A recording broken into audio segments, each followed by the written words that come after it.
Welcome, Ghostbusters Ireland fans. You've got Paul here, along with Alan, for another Ghostbusters Ireland Saturday live video.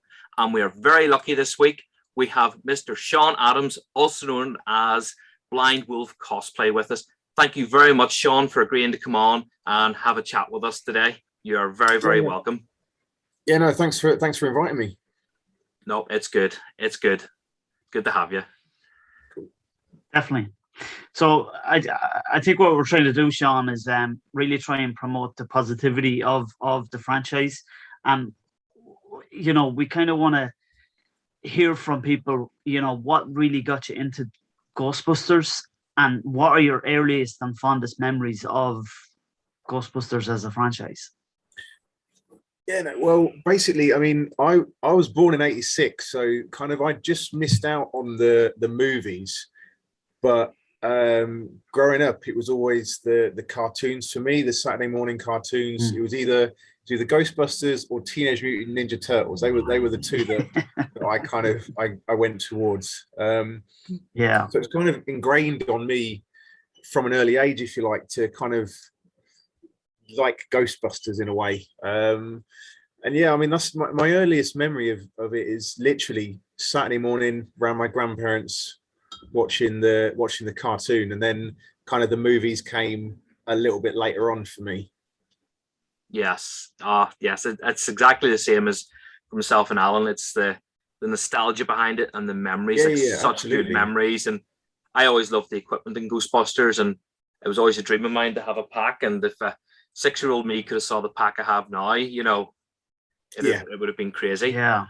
Like, so I remember getting my Kenner pack for Christmas, and it came with your little ID badge and your arm plate with your logo on it. You know, the nostalgia around it was. Yeah. See, I was always jealous of that. I never got the pack. I had the trap, and I've got a couple of the Kenner toys now, but I never actually had the pack myself up until maybe a year ago. I managed to find one at a Comic-Con and I purchased it, but I never had one as a kid. So it was, it's quite nostalgic just to see it. Yes. In my hand I felt invincible as a kid with it, and I still feel invincible with that pack. So yeah, absolutely. Nothing will stop me. But like 37 years on after the film was released, you know, did you ever think that you would still be doing Ghostbusters stuff like this? Well, consider I'm only 35. Yes. Yeah, it's I don't know. I never really sort of thought much into it. Like growing, I never thought it would be as big as it clearly is. But it's one of those. It's kind of one of those franchises where, when you're kind of in it, it's more like a family, I guess you could say.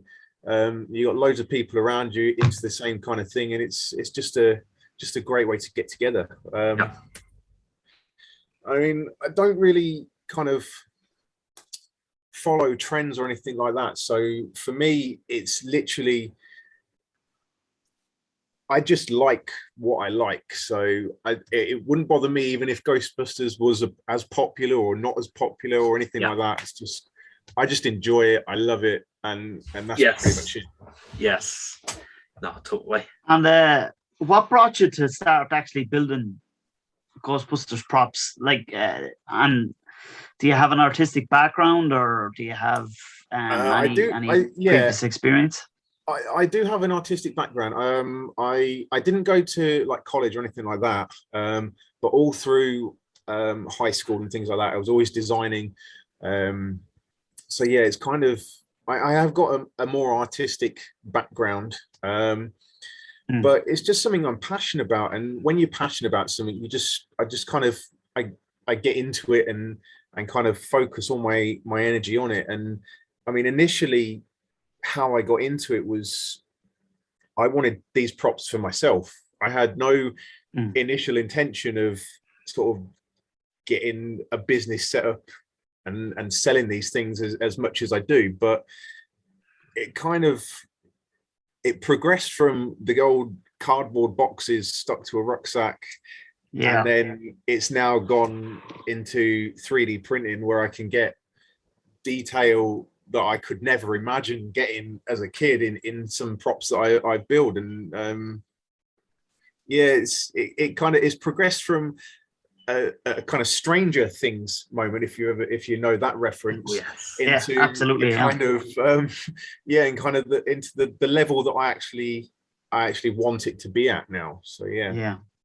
Very good. And do you have a personal favorite prop that you, I suppose, that you gravitate towards? I do. My personal favorite Ghostbusters prop is the traps. For no other reason that they are pretty much the easiest and straightforward thing that I build. Everything else has always got its complications, but the traps just go together really well. And once they're built, they look amazing. So yeah. Yeah, very good. I like the trap as well. From where you started out then to where you are now with this, was it a difficult journey to get there and to build like a customer base to go with it as well?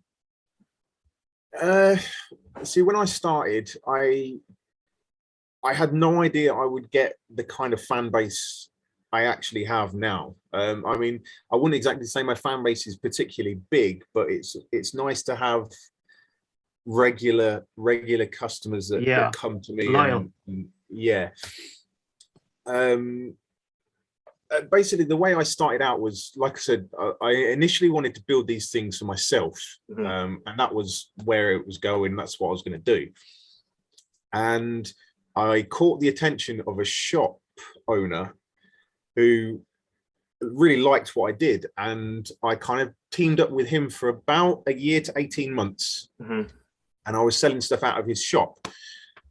And from there, it's just progressed. I think a couple of the Glasgow Ghostbusters got some of my first ever packs and traps and stuff like that. I think it would have been Fraser, because I remember he posted on Facebook about it, and he was very that is correct. Yeah. Fraser was probably one of my my most loyal customers, I think. Yeah. And yeah, it kind of went from there. So after I left that shop and went on my own, seeing how much of a kind of niche market it really was for what I did, it kind of just snowballed from there, really, and haven't looked back since. That's good. And from so how long are you building Ghostbuster props at this stage? I've been building them probably close to a decade now. Wow. Really? Okay. Yeah, I mean, it's like I said, it started out as kind of the cardboard kind of cut out things, and then I got into 3D printing probably about 8 or 9 years ago, maybe 10, but I think it's about 8 or 9. And yeah, it's kind of 3D printing is definitely progressing massively. Yeah. It's mainstream now. It's past the early adopter stage. Absolutely, yeah. So, can you tell us about the parts that you make and the process they go through to get them ready then for handover to the customer? Yeah, I mean, the process is quite a lengthy one, if I'm honest with you. I mean, everything starts out with a 3D model, a design. Now, nothing I produce is what I would call screen accurate. It's more a kind of based on kind of thing. Not for any licensing or copyright issues or anything like that. That's just my particular style. Yes. And so I design things the way I want them to be, basically. So yeah, once everything's designed the way I want it to be, next it goes into getting it prepared for 3D printing, and that's kind of a bit of a time-consuming part in itself. Making sure all the models and stuff work together, make sure the bolt holes and everything like that are the right size and it all bolts together and things like that. And then from there it goes to 3D printing, and I've got 1, 2, 3, 4, 5. About 8 printers at the moment. I'm looking to get another 2, but yeah. That's And good. then, yeah, it's a bit of a cottage industry. minefield. Yeah. Are you using extrusion or resin for your? I use both actually. For the main parts, it's FDM plastic extrusion printed. But for all the little dials, the knobs, and all that kind of stuff, the fittings and things, I like to get them quite detailed. So I use the resin printers to get that detail in. Yeah, and then sort of after that, it's obviously all the electronics and things like that. So I design. I don't use any pre-built lighting kits or anything like that. I use Arduino coding. So I code all the Arduino myself and install it all and things like that. And then it's finishing touches like paint and decals, and then it's shipped out. So it's quite a lengthy process, but it's still fun. Every aspect of it is enjoyable. When you break it down like that, you can really see the value in these props as well. They're not just absolutely. They're made with love and care. Yeah, I mean, that's creation. A lot of people, when you say to them 3D print props and things like that, they think, oh, it's you get the file, you put it on the printer, and you press go, and that's it. And it's really not. I have one 3D printer, and I know how unpredictable 3D printers can be, and I've had lots of failed spaghetti prints, and I know the work involved in it. I've got one particular printer. It's printing now, but I think this week it's been apart and taken to pieces more than it's been working at the moment. But it seems to be all right with it. And do you have any props handy there you'd like to take us through? I can show you a couple. I've actually got two that I'm getting ready to be sent out to a customer. I can show you through. I've got a slime scoop, and I've got one of my traps that are slime scoop.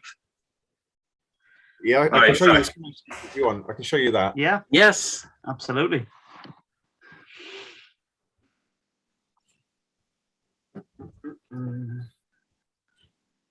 So these are going to be these are going to be available at some point. This is just a kind of, not exactly a prototype, but it was kind of more a test to make sure I could actually do it. That is, and it function properly. Stunning. It looks amazing. It does all.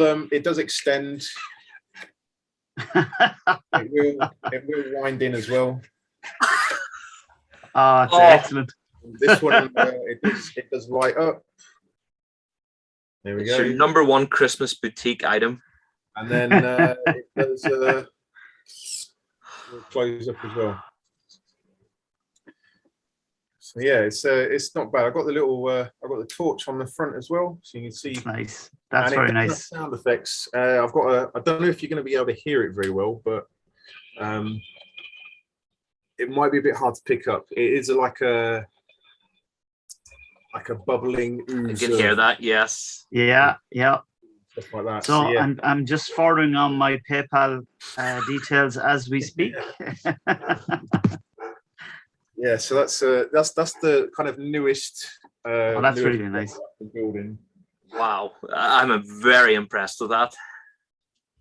Yeah, I'll be honest with you. If I quite like it myself. I was tempted to refund the guy and just keep it. See, that's the problem I'd have if I ever start making my own props. I just end up keeping them all for myself. But yeah, I just don't have willpower to part with things. Yeah. Are you excited for the new Afterlife film? Now we're starting to see bits and pieces and trailers coming out.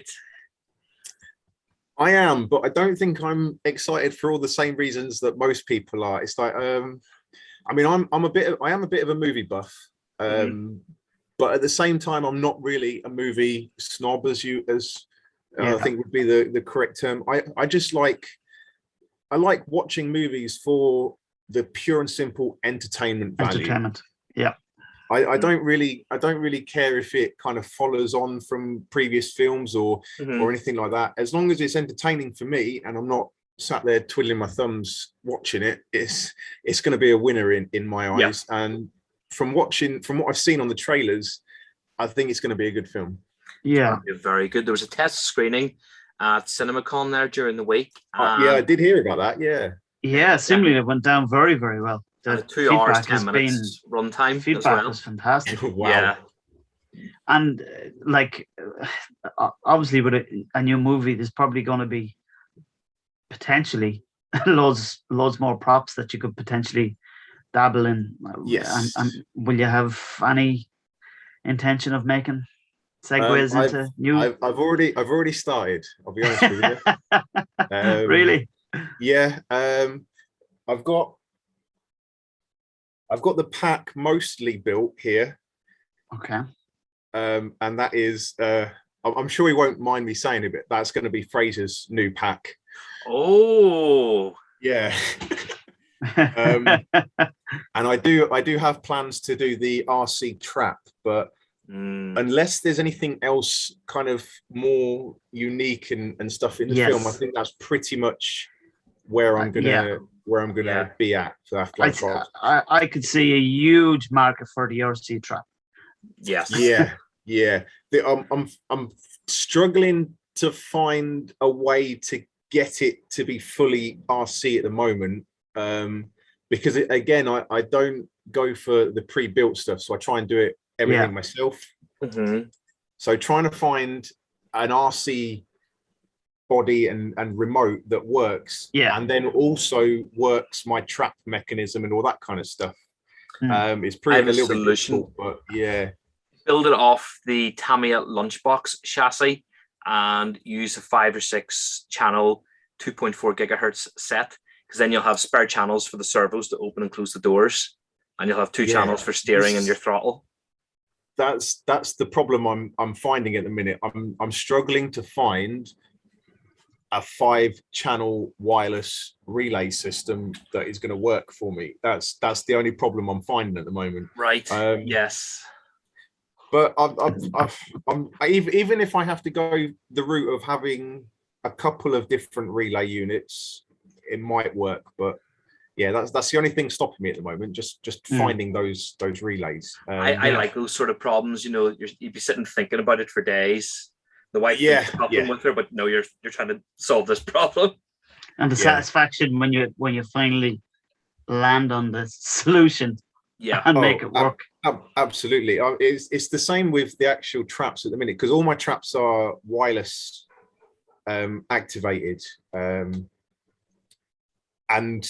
I keep changing the way the wireless works because I keep finding new relay options and things like that. I used to use a what do you call it, like a garage door opener. Yes.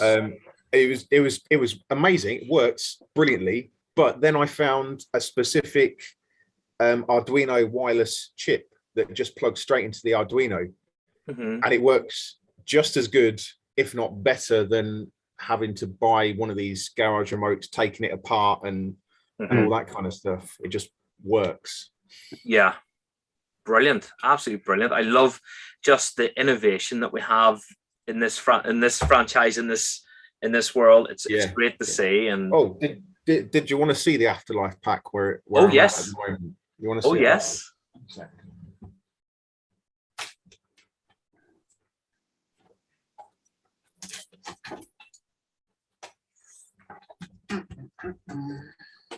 Wow. So that's pretty much it. I mean, I've still got a bit to do, but it's going to have it's got all the little kind of detailing here. I do have what I'd consider a shotgun grip on the wand as well. So yeah, it's definitely getting there, and there's still a bit to do, but it's there's not a lot left to do, to be honest. I've got to add the electronics and stuff inside, but yeah. And as you can see, these are fairly lightweight as well. I can pick this up with like one finger pretty much. Yeah. So they're not too bad lifting them either. That is fantastic to see. It's nice. We've got this new movie coming, new props, new toys. Oh yeah, absolutely. More things for me to play around with. Yes. And so where can people find you to buy stuff from them? Okay, so mainly the kind of place I go is Facebook. So it's Blindwolf Cosplay on Facebook. We'll pop the links in for that as well. Yeah. I do have an Etsy page, but I do prefer Facebook. It's a bit more user friendly. But my Etsy is Blindwolf Cosplay GB. Okay. And we'll put those links in then below the video. Yeah, absolutely. Yeah. Once it's all good. But yes, thank you very much, Sean, for taking time out to come in and speak with us. We really appreciate it. Absolutely, yeah. All of us at Ghostbusters Ireland, we say thank you very much, and we will see you on the other side. Yeah, thank you very much.